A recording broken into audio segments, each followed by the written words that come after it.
Welcome to another episode of Gospel and Culture. As always, I'm your host, Justin Bilson, here with one of our teaching pastors, Ben Parkinson. Thank you for joining us. Thanks, Justin. Good to be here. Hey, glad you're here. Hey, today's question is a very interesting question, kind of a two-part question. But basically the question is this. As Christians, how do we minister to and how do we speak to people who are either wrestling between the tension of not fitting into the stereotypes that we have as Americans, maybe stereotypes for men or women, that we have cultural stereotypes, but then also on the flip side of that, people who have desire to assume a different identity. So maybe they were born a male and want to assume the identity of a female. So how do we wrestle in that tension and how do we speak to that as Christians? Yeah.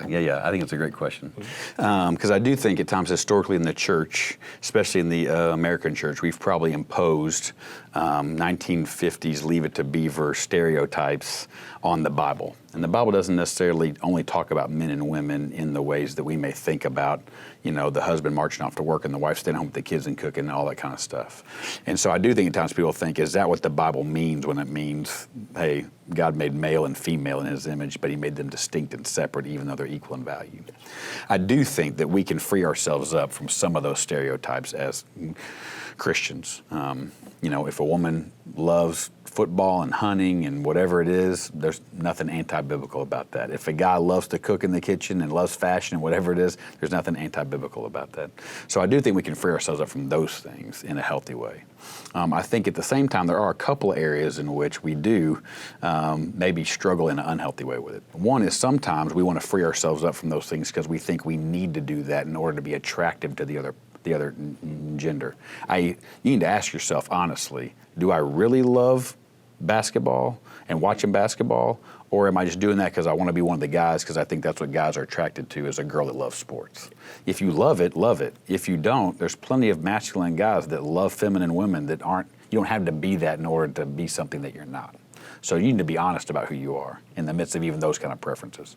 I think then to a second step, we do start to cross a line sometimes into what I would say is unbiblical and unhealthy if we're talking about the roles for, let's say, a male-female relationship in a marriage that God has. So I do think the scripture calls men to be the head of their home, the head of the wife, the way that Christ is the head of the church. And as uncomfortable as that makes us, it's not because women aren't just as good leaders at times as men. It's not because women aren't as valuable or important as men. It's because God created man and woman, both in his image, to show the world to be a picture of Christ the bridegroom to his bride, the church. Women are being asked to be a picture of the church in their relationship with their husbands to Christ. Husbands are being asked to be a picture of Christ to his church in their relationship with their wives. So we need to honor that even if our gifting or our personalities go a certain direction. But then finally, I do think there's a difference between those two things and between someone who says, hey, I know I was born biologically as a male or a female, but emotionally and spiritually, I feel like the other one, and so that's who I'm going to be. Whether God made me one way or not, either he messed up or something messed up or whatever it is.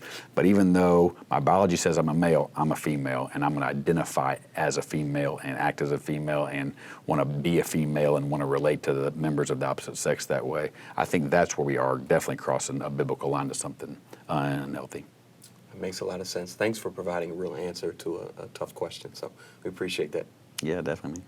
Well, hey, this has been another episode of Gospel and Culture. If you like what you see, please subscribe to the link at the bottom of the page. Also, don't forget to follow us on any one of our social media platforms, on Facebook, Instagram, as well as Twitter, so that anytime we release these videos, you can be in the know. If you have questions that you want our teaching pastors to answer, please send them to gospelinculture@fellowshiponline.com, and we'll make sure we get them to them so that they can answer those questions for you.